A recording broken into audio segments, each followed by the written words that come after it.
오늘도 하나님의 은혜와 평강이 함께 하시기를 축복합니다. 오늘 함께 보실 하나님의 말씀은 스바냐서 1장 3절에서 6절 말씀입니다. 내가 사람과 짐승을 진멸하고 공중의 새와 바다의 고기와 거치게 하는 것과 악인들을 아울러 진멸할 것이라. 내가 사람을 땅 위에서 멸절하리라. 나 여호와의 말이니라.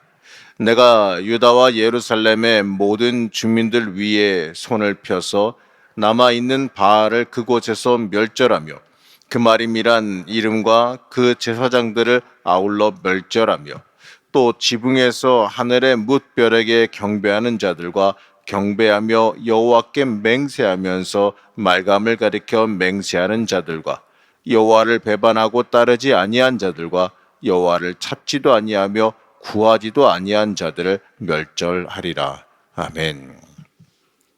오늘도 하나님의 사랑과 은혜가 함께 하시기를 축복합니다. 우리가 함께 읽고 있는 이 스바냐서는 이 저자에 대한 소개 이후에 이 급발진하듯이 갑자기 이 곧바로 하나님께서 세상을 심판하시겠다는 소식으로 시작합니다. 물론 하나님 앞에서 범죄한 대상자는 이스라엘이죠. 하나님을 떠나서 그 인간적인 욕망을 위해서 우상 숭배라는 범죄를 저질렀기 때문에 그렇습니다. 하지만 하나님은 이 땅의 모든 것을 다 진멸하시겠다 그래요. 이 진멸의 표현은 하나님의 의지를 굉장히 많이 담고 있는 표현입니다. 이 표현을 원어를 보게 되면 이 노아의 홍수에서 사용된 그 심판의 단어와 똑같은 단어가 쓰인 걸 볼 수 있어요. 한마디로 그 정도로 하나님께서 굉장히 강한 심판의 의지를 지니고 계신다는 뜻입니다. 그리고 이 진멸하는 순서가 기록되어 있는데 그 순서도 좀 특이합니다. 그 진멸하는 순서가 이 창세기 1장에서 등장하는 창조 순서의 반대입니다. 이 창세기 1장에서는 바다의 물고기, 하늘의 새, 짐승 그리고 사람의 손으로 창조하셨어요. 근데 여기서 진멸하는 순서는 그 거꾸로 가고 있습니다. 이유가 뭐냐? 지금 이 많은 심판의 원인이 누구냐? 사람에게 있다는 거예요. 이 사람의 죄악 때문에 심판이 발생했다는 겁니다. 결국 문제는 사람의 범죄죠. 하나님은 이 명확하게 뭐가 심판을 불러왔느냐 여기에 대해서 명확하게 알려주십니다. 이 3절 말씀 다시 보면 이렇습니다. 내가 사람과 짐승을 진멸하고 공중의 새와 바다의 고기와 거치게 하는 것과 악인들을 아울러 진멸할 것이라. 내가 사람을 땅 위에서 멸절하리라. 나 여호와의 말이니라. 자, 여기서요,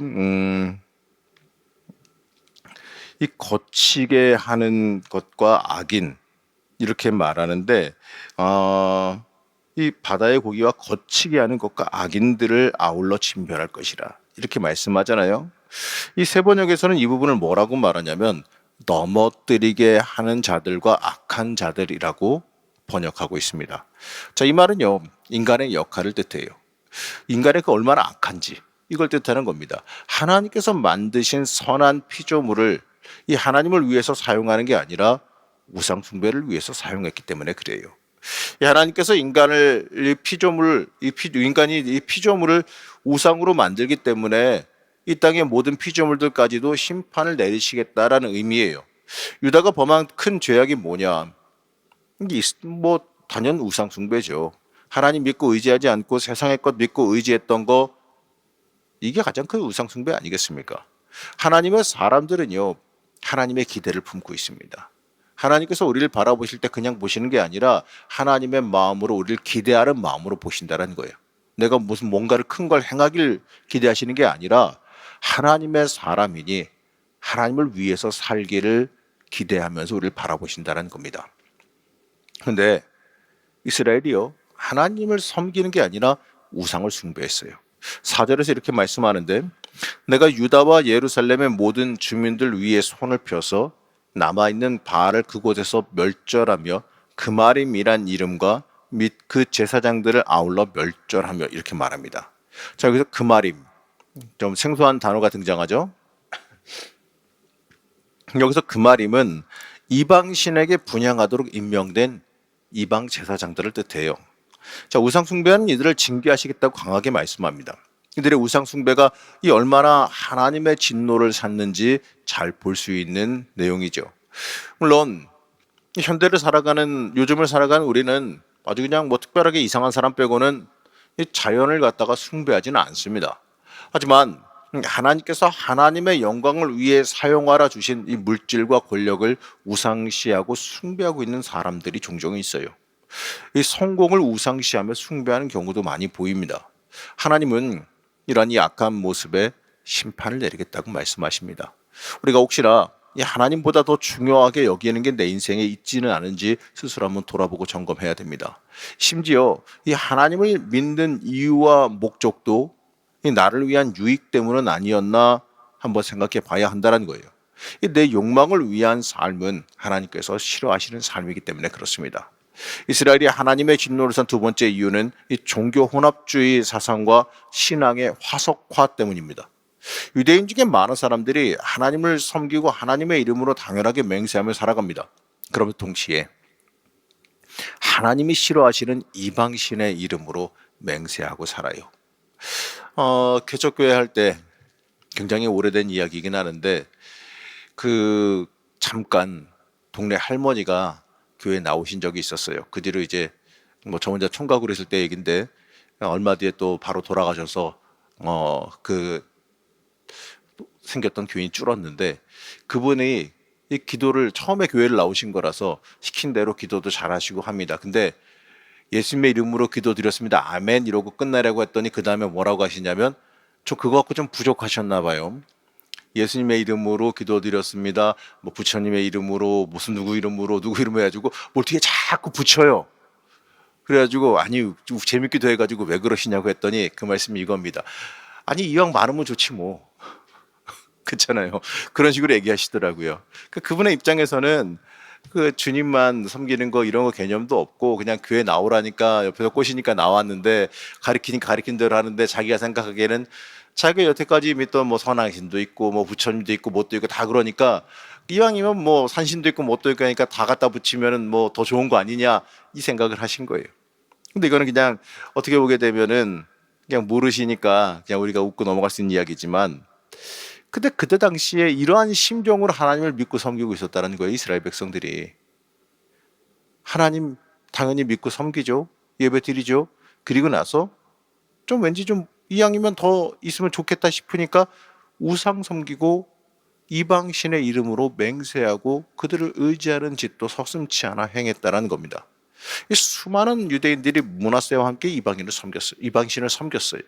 이러한 행위는 이 본질을 잃어버린 악한 모습이죠. 이 신앙의 본질을 잃어버리고 신앙의 가치를 상실한 모습이에요. 하나님을 습관화해서 낮추는 악행에 불과한 겁니다. 여러분 우리도 혹시 이러한 모습 지니고 있지는 않습니까? 하나님을 믿고 섬긴다 말하면서 하나님의 사람이라 말하면서 하나님과 물질을 동시에 섬기고 있지는 않느냐 이거죠. 이 모든 목적이 하나님의 영광을 위해 살라고 우리에게 명령하셨는데 그저 내가 잘 먹고 잘 사는데 인생의 목적이 맞아 있지는 않느냐 생각해 봐야 됩니다. 우리가 기대하는 기도의 응답이 단순히 그냥 내 문제 해결이나 나 잘 먹고 잘 사는 데만 목적이 가 있지는 않냐 이거죠. 전에도 한번 계속 말씀드렸죠. 간구의 기도를 하지 말란 얘기는 아니라고. 얼마든지 하시라고. 그런데 목적을 명확하게 하시라고. 하나님의 영광을 위해서 필요한 걸 구하십시오. 우리의 목적이 바르게 서 있으면 응답받습니다. 그게 가장 중요한 거예요. 내 신앙이 얼마나 정결한지 하나님 보시기에 합당한지 스스로 점검해야 한다는 거예요. 이 스바냐서 1장 6절은 또다시 하나님께서 진노하신 이유를 말하는데 6절 말씀 함께 보시겠습니다. 여호와를 배반하고 따르지 아니한 자들과 여호와를 찾지도 아니하며 구하지도 아니한 자들을 멸절하리라. 이 말씀을 좀 더 알아보기 쉽게 이 세번역으로 번역이 참 잘 돼 있더라고요. 그래서 이 세번역으로 한번 다시 보겠는데 세번역으로 다시 읽으면 이렇습니다. 함께 읽겠습니다. 주를 등지고 돌아선 자들, 주를 찾지도 않고 여쭙지 않는 자들을 내가 없애버리겠다. 이 주를 찾지도 않고 여쭙지도 않는 자들. 저 어떻습니까? 좀 더 현실감 있게 좀 피부에 좀 와닿게 다가오지 않습니까? 이 신앙이 차갑게 식어서 이 돌처럼 굳어서 하나님을 찾지도 않고 기도하지도 않는 사람이 하나님의 진노의 대상이라는 거예요. 자기의 목적을 위해서 하나님께 들러붙어 기도하며 매달리는 사람보다 더 악한 사람들이 하나님과 관계없이 사는 사람들이에요. 이 잘못 구하는 사람들은 하나님께서 전능하시고 하나님께서 주시는 능력이 있으시고 모든 게 하나님께 달려있다라는 거는 믿고 매달리기라도 하는 거잖아요. 그런 사람들은 기도하다가 그의 성령이 임하면 심령이 바뀌고 그 영혼이 다르게 살아나면서 고쳐서라도 쓰지. 하나님과 관계없이 살아가고 오지도 않는 사람들, 하나님과 멀어지고 냉랭하게 사는 사람들은 그게 더 큰일이라는 얘기예요. 하나님은 이들을 뭐라고 말씀하시느냐? 악하다라고 말씀하시죠. 영적인 아무런 감동 없이 타성에 젖어서 습관처럼 신앙생활 하는 사람들에 대한 하나님은 진노하신다라고 말씀합니다. 여러분, 우리가 신앙인이라고 말하면서 하나님의 사람이라고 말하면서 삶의 모습은 이 전혀 관계없는 모습으로 혹시 살고 있지는 않은지 한번 돌이켜보시기 바랍니다. 하나님께서는 이러한 사람들을 뭐라고 말씀하시느냐? 내가 멸절하겠다라고 말씀하세요. 필요 없다고 말씀하십니다. 유대인들은 예루살렘이 하나님의 성이니 그곳에 하나님의 성전이 있으니 하나님이 거기에 거하시니 절대로 예루살렘만큼은 이방인들 손에 넘어가지 않게 하나님이 보호하실 것이다. 이렇게 생각했습니다. 하지만 4절 말씀에서 보게 되면 뭐라고 말씀하시느냐? 내가 손을 들어 치겠다라고 말씀하세요. 하나님의 도성이니 내가 무슨 짓을 하더라도, 내가 암만 못된 짓을 하더라도 하나님께서 이 성은 하나님의 집이니 스스로 지키실 것이다 이렇게 생각하던 사람들을 틀렸다라고 말씀하시는 거예요. 아니다라고 말씀하는 거예요. 사랑하는 우리 성도 여러분, 내가 교회 안에 있고 교회 출석하고 예배드리니 안전할 것이다 이렇게 착각하시면 안 됩니다. 이 주일 예배드리고 교회 잘 나가고 있으니 나는 무조건 복의 자리에서 평안을 누릴 것이다 이렇게 생각하십니까? 뭐 안 나오는 사람보다는 그러겠지만, 하지만 그게 전부 다는 아니라는 거예요. 이 하나님을 찾지도 않고 하나님과 관계없이 타성에 젖어 생활하는 신앙인의 모습은 하나님을 답답하게 속상하게 만들어드리는 모습밖에 되지 않습니다. 우리는 이러한 심판의 자리에 서서 심판받아 마땅한 모습으로 살아가고 있지는 않은지 한번 점검해 봐야 됩니다.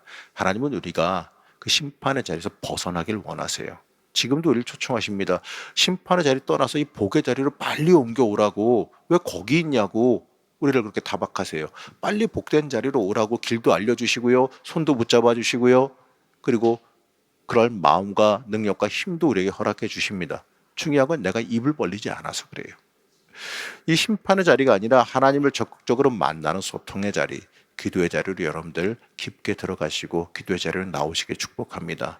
그러면 이스라엘이 행한 그 악한 죄악의 그 굴레에서 여러분들은 벗어나게 될 것이고요, 하나님께서 그들을 벌하신다, 멸절하신다 하면서 사실은 멸절하기를 원하시는 게 아니라 사랑해서 안타까워하시는 모습, 빨리 고쳐서 살리고 싶은데 왜 이렇게 말을 안 듣니 이렇게 하는 그 안타까운 그 모습을 여러분들 오늘도 함께 읽으시고, 또 나를 향해서도 하나님께서 그러한 사랑의 모습으로 지금도 부르고 계신다는 그 사실을 잊지 마시길 바랍니다.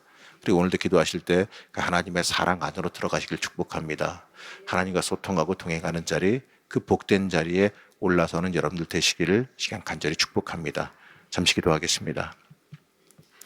우리의 길과 진리가 되시는 하나님, 우리가 혹시나 영적으로 미련하여서 멸망의 자리에 머물고 있지는 않습니까? 우리가 돌이켜 복이 있는 자리로 다시 한번 돌아가길 원합니다. 하나님께서 부르시고 인도하시는 그 자리로 내가 다시 돌아가길 원합니다. 하나님, 우리가 하나님과 관계없이 그냥 습관적으로 신앙생활하고 있다면 하나님 그 자리를 벗어나게 하여 주옵시고, 하나님과 소통하는 자리, 하나님께 내 인생을 내어 맡기며 하나님과 온전히 교통하며 매달리는 그 자리, 하나님의 그 복의 자리에 내가 오늘 들어가게 허락하여 주시옵소서. 이 시간도 기도할 때 하나님께서를 더 강하게 붙잡아 주시고 능력과 힘 주실 줄로 믿사오며, 또 우리가 참된 복 있는 자리에 서기를 원하오며 거룩하고 존귀하신 예수님의 이름으로 기도하였습니다. 아멘.